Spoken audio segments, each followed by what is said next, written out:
really means to live life golden. Yeah, we're golden, baby girl, we're golden. They're about to see us shine, 'cause we're golden. Eh bien, bonjour à toutes et à tous les amis, c'est Oasis et aujourd'hui on se retrouve pour une nouvelle vidéo crypto dans laquelle on va faire de l'overclocking. Alors avant de toute chose de commencer cette vidéo, elle ne sera pas adaptée on va dire aux débutants.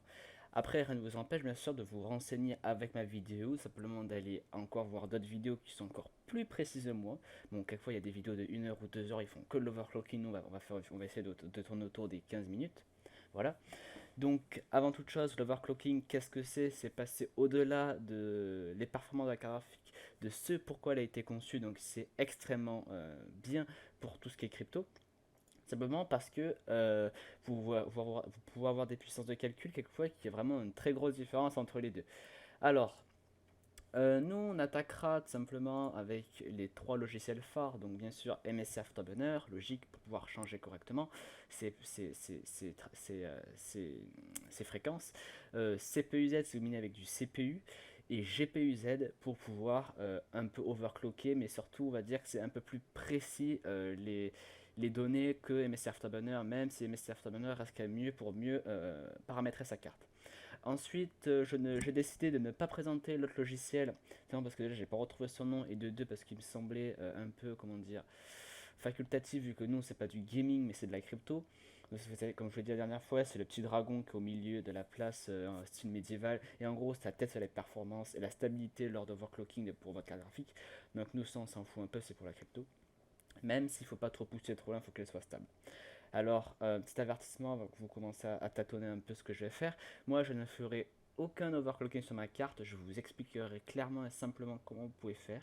Tout simplement parce que ma carte graphique, je n'ai pas envie de l'overclocker et je n'ai jamais trop aimé overclocker ma carte graphique. Surtout qu'elle m'a coûté une certaine bonne somme, celle-là. Que, moi, j'ai pas envie d'overclocker. Donc voilà. Ensuite, overclocker votre carte graphique, bien sûr, ça veut dire passer outre les performances du constructeur et ses avertissements, donc faire sauter la garantie. Bien sûr, les constructeurs, par exemple, imaginons que vous avez acheté chez LDLC ou chez Amazon, ils vérifient, enfin Amazon je pense qu'ils fermeront les yeux, mais LDLC peut-être pas. Donc je prends le DLC parce que c'est quand même assez populaire, mais imaginons que vous avez overclocké votre carte graphique, elle crame, vous l'amenez, eux ils sauront instantanément que vous l'avez overclocké. Pourquoi? Parce que il y a des logs dans les cartes graphiques, bien sûr que vous ne pouvez pas voir, à mon avis, sauf si elles sont flashées comme les cartes mères, il me semble que c'est ça. Eux ils ont des logs spéciaux qui sont cryptés par les constructeurs, et en gros ils peuvent voir tout ce qui s'est passé sur la carte graphique. Donc bien sûr, quand ils vont voir la fréquence changer, ils vont forcément, enfin c'est vraiment les prendre pour des cons si vous dites que vous ne l'avez pas overclocké quoi. Ils le sauront, donc bien sûr, garantie, elle est fichue. Ça, tout est vote pour votre pogne et vous êtes bon pour acheter une carte graphique plein pot. Voilà, donc les petits avertissements, attention, ça fait sauter la garantie. Et si vous avez trop loin ou quoi, ça va cramer, de toute façon, on va tout de suite le voir avec mon processeur. Donc, excusez-moi, voilà, c'est mon bureau, excusez-moi pour le petit avertissement Windows. Donc, on va tout de suite commencer avec cette fois-ci CPU-Z. Voilà, on va cliquer sur oui. C'est bon. Donc, CPU-Z, j'aurai aussi le lien dans la description.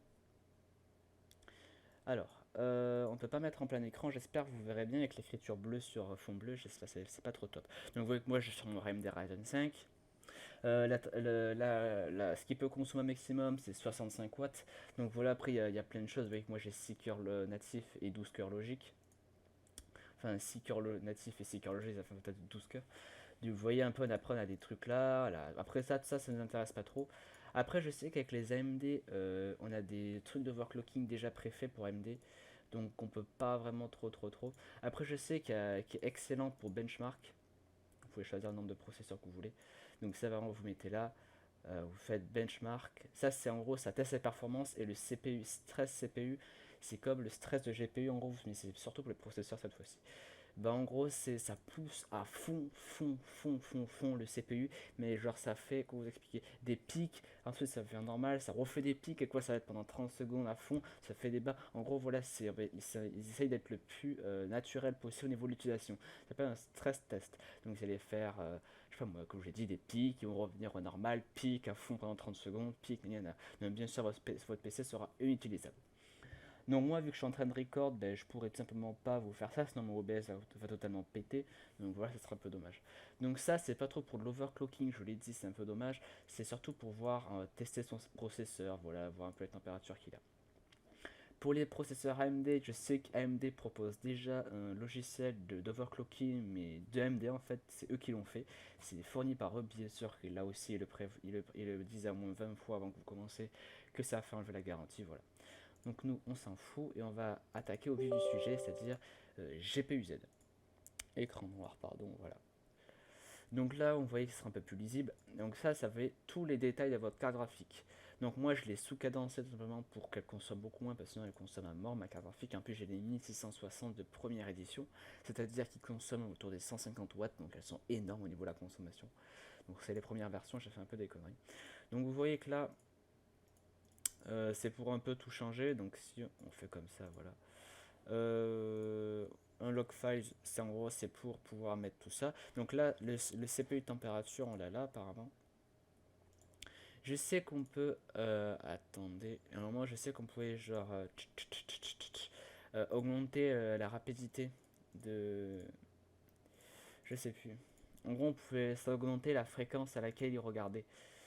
Je vais vous dire ça, sensor, le list, voilà, c'est là. Là, vous voyez que ça va être normalement. J'espère que ça va pas faire planter mon. Voilà. Normalement, là, ça va être beaucoup plus précis. Vous voyez que le GPU température, il est là.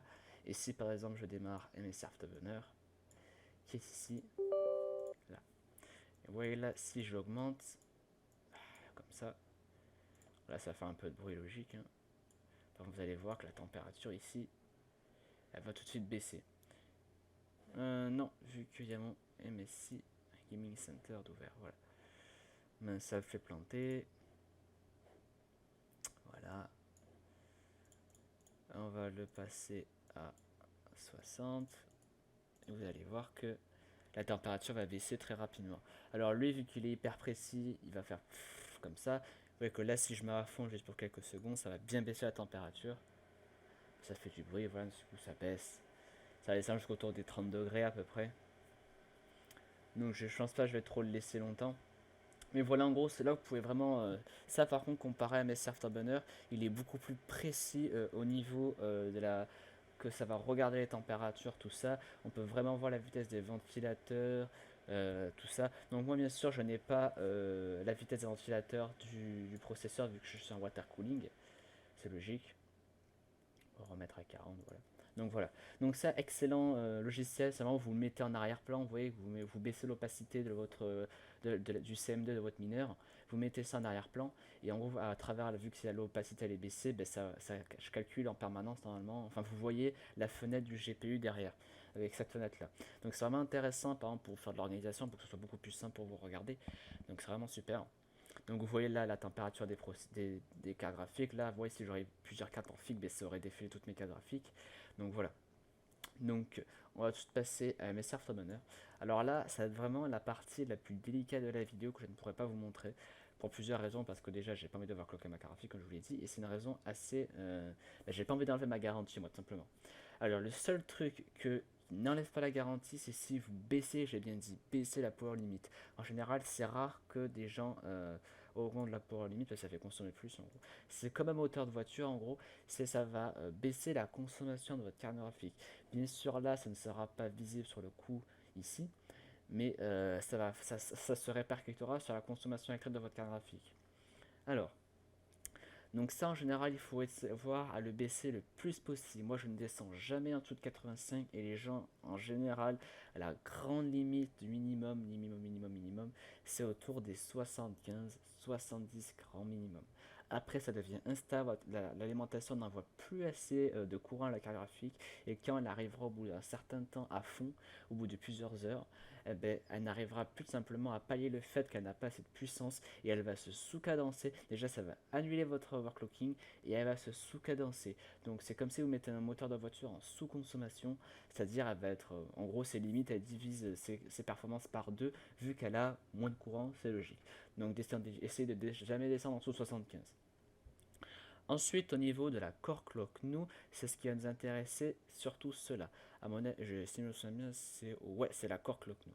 En gros, la core clock, c'est vous avez une fréquence de base de votre carte graphique.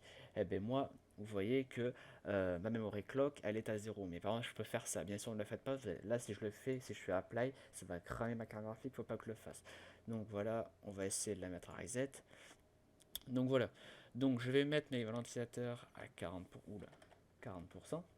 on fait apply, et là regardez bien ici pour la memory clock, on est autour des 202, normalement ça va monter, si je fais plus 102, clac, normalement au bout d'un certain temps ça va commencer à monter quand elle va vraiment en avoir l'utilité, et là vous voyez déjà que ça a augmenté de 102%, enfin c'est passé à 400, si j'augmente encore un peu plus, on va mettre, voilà, à 200, attendez, 200. Vous voyez que là, la carte graphique va forcément s'être surcadencée et consommer plus, donc avoir une meilleure fréquence, ça c'est sûr. Et c'est là que vous allez avoir un excellent meilleur gain pour vous. Donc, moi, je vais tout de suite les remettre à 0. Voilà. Donc, le fameux bouton MSR Afterburner qui, à mon avis, vous sauvera, comme tout le monde, de plusieurs grillages de CPU, si je peux dire ça comme ça. En gros, si vous contrôlez plus rien avec vos cartes graphiques, vous n'arrivez plus à retrouver les trucs là, vous appuyez sur le bouton. Par exemple, si je mets ça, là comme ça là. Si je vois, je sais plus trop comment c'était, je fais reset ici et clac, ça remet aux valeurs d'usine de ce pour la carte graphique était conçue. Donc excellente chose si vous avez si vous avez oublié, on va dire. Alors, ensuite, imaginons vous ne savez pas comment faire votre overclocking maison. Sachant que les overclocking maison, c'est les meilleurs que vous pouvez faire. Pourquoi? Parce que vous allez gagner en expérience, gagner notamment, tout simplement pour, imaginez vous avez plusieurs cartes graphiques, vous saurez, imaginons vous achetez un autre rig de RX 580, vous saurez quel overclocking vous savez qui fonctionne quoi. Vous n'aurez pas tout à dire, oh mais lui me semble un peu bizarre, ouais, nana. Ensuite, au niveau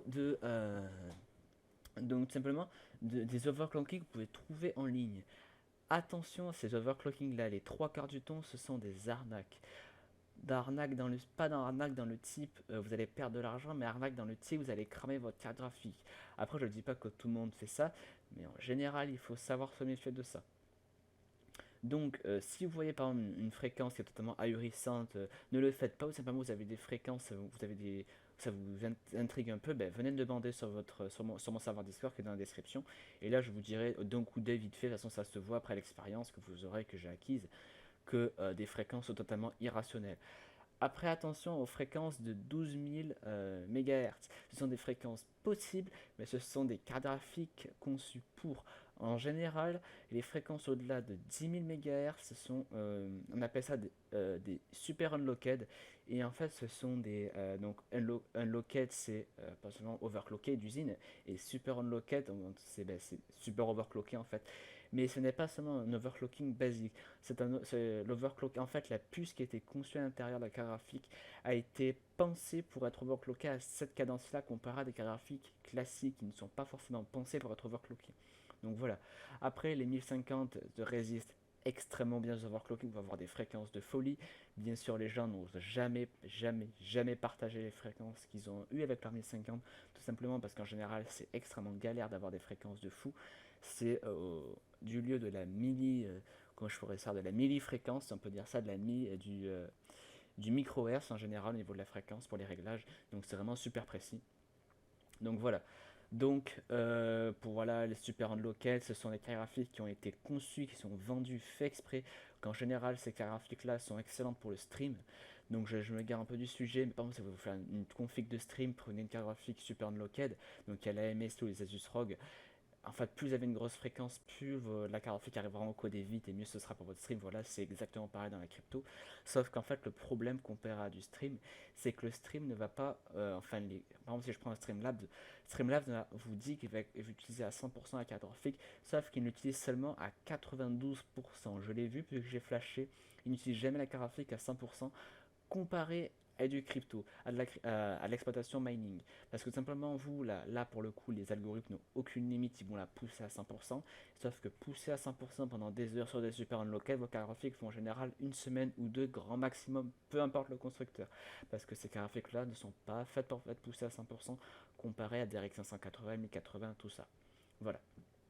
Donc c'est déjà la fin de cette vidéo qui est assez rapide sur l'overclocking, pardon. Donc moi je n'ai aucun overclocking à vous proposer, je suis simple, clair, net et précis.